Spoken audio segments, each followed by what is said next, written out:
time. I was tired of staying in that dreary hotel, but I am sorry if you have wanted me, Will. Well, I have had trouble to suit myself. When you see the airy and comfortable rooms heard of, you find they are stuffy and uncomfortable. Will you come and see if what I fixed on will do? There's not much room, I'm afraid, but I can light on nothing better. The town is rather full. The pair left the children and nurse to continue their ramble, and went back together. In age well balanced, in personal appearance fairly matched, and in domestic requirements comfortable. In temper this couple differed, though even here they did not often clash, he being equable, if not lymphatic, and she decidedly nervous and sanguine. It was to their tastes and fancies, those smallest, greatest particulars, that no common denominator could be applied. Marchmill considered his wife's likes and inclinations somewhat silly. She considered his sordid and material. The husband's business was that of a gunmaker in a thriving city northwards, and his soul was in that business always.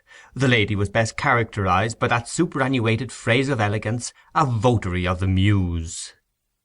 An impressionable, palpitating creature was Ella, shrinking humanely from detailed knowledge of her husband's trade whenever she reflected that everything he manufactured had for its purpose the destruction of life.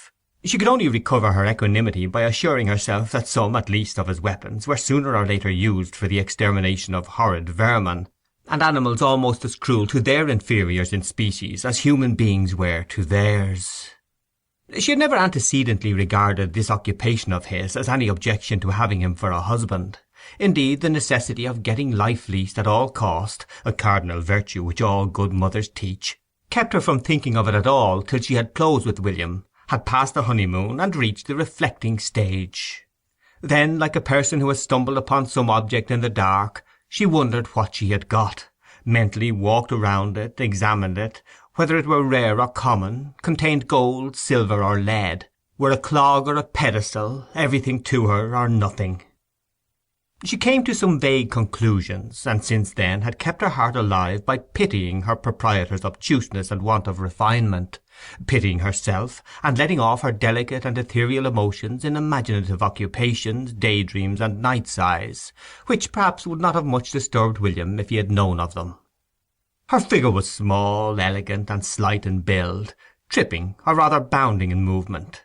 She was dark-eyed, and had that marvellously bright and liquid sparkle in each pupil which characterizes persons of Ella's cast of soul, and is too often a cause of heartache to the possessor's male friends, ultimately sometimes to herself. Her husband was a tall, long-featured man with a brown beard. He had a pondering regard, and was, it must be added, usually kind and tolerant to her. He spoke in squarely shaped sentences, and was supremely satisfied with the condition of sublunary things which made weapons a necessity. Husband and wife walked till they had reached the house they were in search of, which stood in a terrace facing the sea, and was fronted by a small garden of windproof and salt-proof evergreens, stone steps leading up to the porch. It had its number in the row, but being rather larger than the rest, was in addition sedulously distinguished as Coburg House by its landlady, though everybody else called it 13 New Parade. The spot was bright and lively now, but in winter it became necessary to place sandbags against the door, and to stuff up the keyhole against the wind and rain, which had worn the paint so thin that the priming and knotting showed through. The householder who had been watching for the gentleman's return met them in the passage and showed them the rooms.